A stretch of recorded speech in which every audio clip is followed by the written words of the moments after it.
Okay, so in answer to a couple of questions, how the head attaches, well, on this 4-string and wire puppet here, if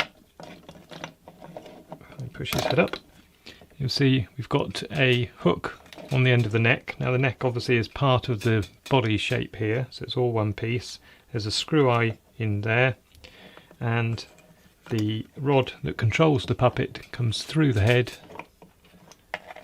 through the top of the head, and then bends into a loop at the bottom here. So, and that loop attaches through the hole in the head here. The hole in the head is enlarged so that you can get some movement there, and also then this loop fits into the little hole that's there's another little hole in there, hopefully you can see, so that locks into there. So when we push the head down, get it in the right place,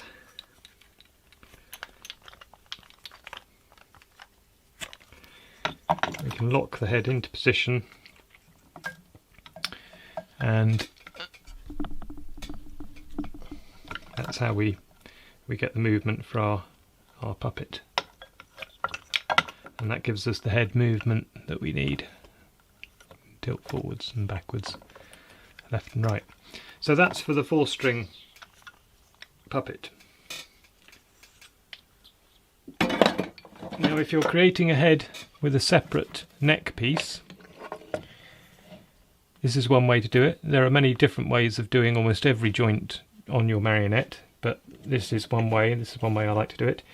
So here's a puppet that's taken apart, and so we've got a body, a neck and a head,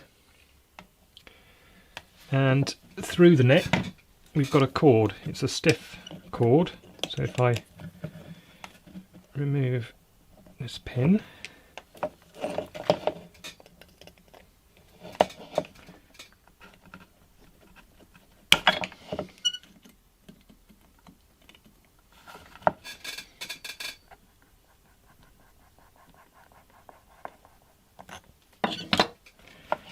you can see there's a cord that goes through the neck, and it's also into the body here. So I've shaped out a section of the body here, so the neck piece can rotate in there, and the cord goes all the way through the neck, and it's pinned the same way. So you drill a hole into the body the same diameter as this cord, comes down, and then you can repin it there, as you can see, into the neck. So that can't come out, can't pull out. I use a stiff cord. This is like a sash cord, and the reason I use a stiff one is because you don't want it too floppy. Depending on what puppet you're making, if you want to have a really floppy head, then use a thinner type of cord. But I think the stiff cord works better because you don't want too floppy a movement. You want some control over it.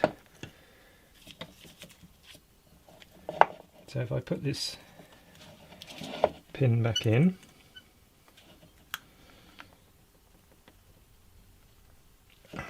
needs easing in a bit.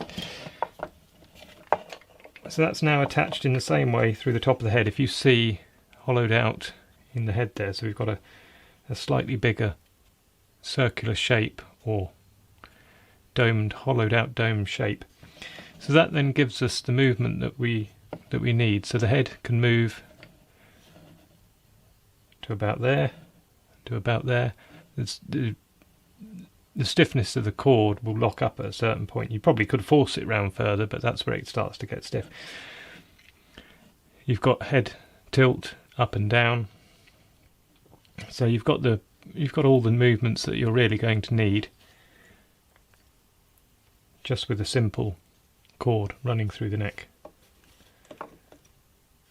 So I hope that's of some help, and don't forget to check out my other videos.